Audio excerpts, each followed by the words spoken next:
Secara geografis, Pontianak dikelilingi oleh Sungai Kapuas yang membentang dari hulu ke hilir.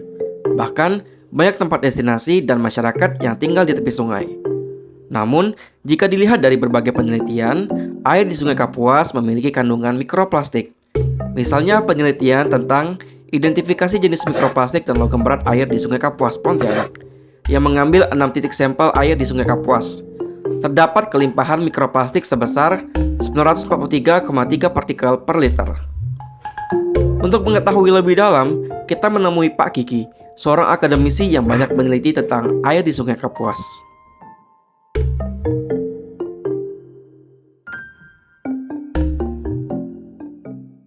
Jadi dari beberapa penelitian, termasuk yang saya lakukan ataupun dilakukan oleh mahasiswa, memang ada ditemukan mikroplastik di dalam air sungai Kapuas. Penelitian kami menemukan jumlah rata-ratanya itu 400 partikel per meter kubik. Thresholdnya tentang ambang batas di Indonesia seperti apa? Apakah yang di Pontianak ini termasuk bahaya atau enggak? Yang menjadi tantangan kita bersama, kita Indonesia belum punya threshold untuk mikroplastik sebagai polutan. Jadi kalau ditanya berapa jumlah mikroplastik yang ada di air yang kemudian dianggap atau dinyatakan membahayakan atau berbahaya, kita nggak punya. Yang sudah mengeluarkan threshold adalah WHO ya sejauh ini. Ada threshold mikroplastik dari WHO yang mana ini mungkin bisa kita jadikan acuan untuk sementara saat kita belum punya. Tapi untuk punya, jika kita punya akan lebih baik. Kalau terbentuknya atau source dari mikroplastik ini kalau di Pontianak itu terbentuknya kayak gimana sih Pak kira-kira Pak? Nah kalau kita bicara kota Pontianak saja, tidak satu sungai Kapuas, dari mana mikroplastik di dalam air sungai Kapuas itu berasal? Dari saluran drainase, dan itu yang di dalam penelitian yang dirujuk itu kan ya, dari saluran drainase. Nah, saluran drainase ini kan membawa air dari dua sumber nih kalau di kota Pontianak. Yang pertama air hujan yang mengalir di permukaan tanah, jadi setelah hujan air itu mengalir. Nah, ketika mengalir bisa saja membawa mikroplastik. Yang kedua dari air rumah kita nih, mandi, cuci, airnya kan dibuang ke got, ke saluran. Nah, sumber mikroplastik di dalam saluran kota Pontianak yang kemudian berakhir di Sungai Kapuas ini datang dari mana? Ada beberapa kemungkinan. Yang pertama itu dari produk yang kita pakai sehari-hari di rumah. Contohnya tadi scrub. Terus yang kedua dari pakaian. Jadi kita mencuci pakaian, juga peralatan di rumah yang ada plastiknya. Plastik yang kita misalnya piring lah gitu ya, kita cuci ada saja butiran yang lepas tuh. Pakaian juga gitu, ketika kita cuci dengan mesin, apalagi dengan mesin ya, yang putarannya kencang, ada yang lepas. Nah itu sumber mikroplastik. Kemungkinan ketiga ya tentu dari sampah besar plastik yang masuk ke saluran. Apakah masuknya sengaja atau tidak sengaja, itu lain cerita. Tapi kalau plastiknya ada di dalam saluran air, terus karena suhu dan karena sinar ultraviolet ya misalnya, dia juga akan jadi mikroplastik. Dalam hasil penelitian lain tentang perilaku sosial masyarakat di Kampung Beting dalam membuang sampah, ternyata temuan tersebut menunjukkan bahwa adanya perilaku kecenderungan masyarakat di sini untuk membuang sampah di sungai. Setelah mendengarkan penjelasan dari Pak Kiki, kita perlu terhubung dengan pemerintah setempat untuk menanyakan kebijakan-kebijakan yang telah diambil untuk mengurangi kecenderungan masyarakat melakukan pencemaran sungai dan saluran air. Kota Pontianak airnya saat ini masih digunakan untuk bahan baku air minum juga ya untuk masalah perikanan. Nah ini kita memang harus hati-hati nih. Jadi kalau memang dikatakan oleh Pak Kiki mengatakan bahwa sungai kita udah harus warning untuk sungai Kapuas jangan sampai sungai ini menjadi tercemar mikroplastik. Saya sangat terima kasih atas warning seperti ini. Ya. Lalu apa yang dilakukan oleh pemerintah kan seperti itu. Nah cara yang paling mudah yaitu dengan mencegah jangan sampai sampah plastik masuk ke badan air. Itu yang cara sederhananya. Ya. Nah, dengan cara seperti apa? Nah, sekarang dikenalkan ada cara disebut dengan ekonomi sirkular. Nah, artinya bahan plastik ini dicegah jangan sampai masuk ke badan air dengan cara-cara bagaimana orang sayang dengan plastik ini.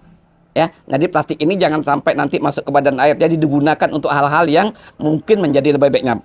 Hal pertama yang dilakukan oleh pemerintah yang pertama adalah menyediakan sarana prasarana TPS. Ya, nah kami menyiapkan, saya kira dalam saat ini cukup ya, untuk TPS itu cukup. Saat ini ada 39 titik TPS. Dan sampai saat ini saya melihat saat ini cukup karena tidak ada sampah yang kami lihat terbuang di secara liar. Walaupun ada beberapa nanti catatan akan saya berikan. Nah, yang kedua, melakukan sosialisasi dan edukasi kepada masyarakat ya tentang pengelolaan sampah. Ya. Nah, terutama apa yang kita gaungkan 3R. Jadi plastik ini bisa digunakan kembali. Jangan habis bahasanya satu kali pakai. Ya, satu kali pakai buang. Bisa digunakan untuk hal lainnya. Ya. Nah, itu yang kedua. Yang ketiga, melakukan bimbingan teknis dan pembentukan bank sampah di masyarakat. Nah, kita perbanyak nih. Nah, saat ini terdata oleh kami ya ada 23 bank sampah yang kami galakkan. Insya Allah akan jadi 30. Nah, kami akan fokus untuk masalah plastik ini pada daerah bantaran sungai. Kenapa? Kalau bantaran sungai ditenggarai, masyarakat akan langsung bisa buang ke badan sungai. Kalau ke darat dia akan buang di TPS. Tapi kalau di badan air dia akan buang langsung di sungai. Nah, ini bahaya sekali nih. Nah, itu kami makanya akan perbanyak bank sampah itu di bantaran sungai. Jadi dari 23 tadi ada 3 yang di bantaran sungai yang sudah kami bina. Yaitu yang pertama Bank Sampah Kampung Caping, yang kedua Bank Sampah Maju Bersama, yang ketiga Bank Sampah Benting Permai. Ini semua di badan air sungai nih, di sepanjang pinggiran sungai, bantaran sungai. Supaya apa? Bank sampah ini nanti digunakan oleh masyarakat untuk dia memilah dan tadi memberikan sampah plastiknya kepada si bank sampah. Bank sampah punya nilai jual. Seperti itu, ya. Jadi orang akan mau mengantarkan bank sampah, kenapa? Ada nilai ekonomis di situ. Jadi mereka tidak akan buang ke sungai lagi karena barang ini punya nilai gitu.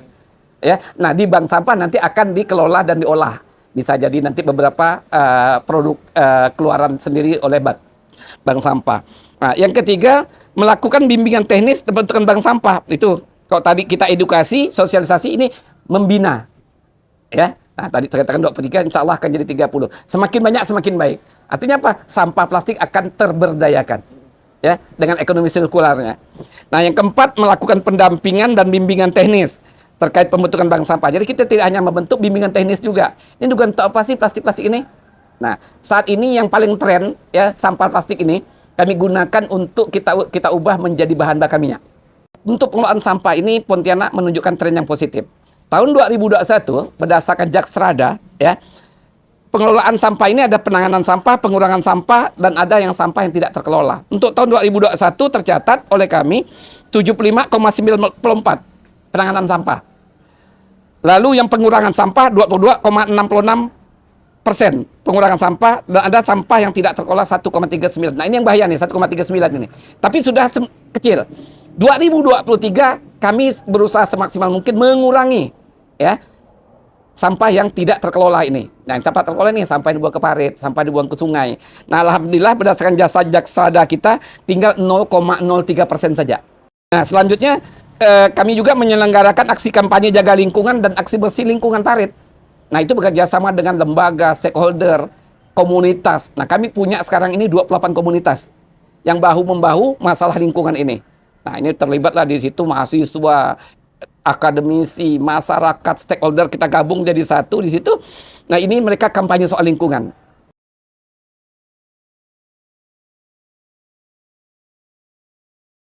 Dengan masyarakat kami sudah kerja dengan Pegadaian. Mereka dapat emas nanti. Ingat 1 gram emas sekarang udah sekitar 1 jutaan ya. Jadi kalau mereka nabung sekali dapat berapa, ujungnya kita kasih emas. Kita udah kerja sama dengan Pegadaian itu. Nah, kami pemerintah udah berbuat sampai sejauh itu, tinggal masyarakat saja. Mau nggak ikut program kita? Mau bantu kita nggak? Dan ingat, bukan cuma bantu kita, juga membantu diri mereka sendiri. Jangan sampai mereka buang sampahnya ke parit, yang seperti yang saya katakan tadi, itu berdampak terhadap mereka sendiri. Memang tak bisa dirasakan langsung. Misal mereka makan sakit, enggak. Tumor baru muncul, itu berapa tahun kemudian. Dalam penelitian tentang pengelolaan limbah rumah tangga di kota Pontianak, ternyata memiliki potensi ekonomi senilai 59 miliar rupiah. Semoga dengan upaya kolektif ini, masyarakat bisa mendapatkan keuntungan ekonomi dan juga mampu mengurangi pencemaran mikroplastik di Sungai Kapuas.